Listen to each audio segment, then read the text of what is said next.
Anita, thanks for being with us on Boardroom Buzz. I'm pleased to be here.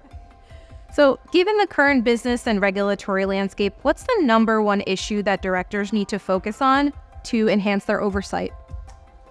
I'd say that my personal view is there's not one issue because it depends on the company, the industry, the climate, the size of the company, and everything.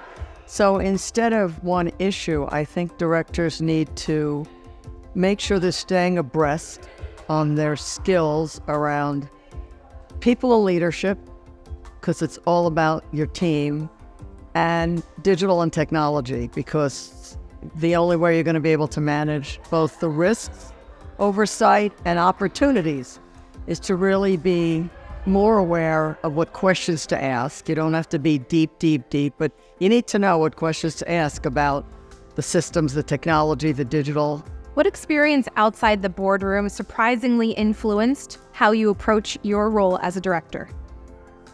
I think the surprise to me was that everything you've done and learned in your career and what you've done is relevant.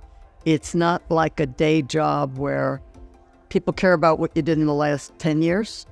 Everything you've done comes into play, and those skills that you've built over whatever your career length is. It's the whole body of work's relevant, not just what you did the last 5-10 years. How will the learnings from the pandemic shape the way that you address future issues? I think one of the big learnings from the pandemic, because everybody didn't crash and burn, some companies prospered and did very well, is when you're looking at an oversight of risk, you need to be looking at risk from a variety of lenses. What's the potential impact? What's the likelihood, etc. I think you have to look at all those factors, and you have to continue to look at those factors, because lots of us looked at and knew pandemic was a risk, but the likelihood wasn't as high maybe as it should be, but knowing that would have a huge impact. So I think my learning is looking at the enterprise risk, making sure when you're looking at all the factors that might be on the risk matrix, don't automatically discount one that's low in one area. You've got to just, okay, how do we mitigate that? And what do we need to do to either mitigate or be prepared if that occurs? Thanks, Anita. You're welcome.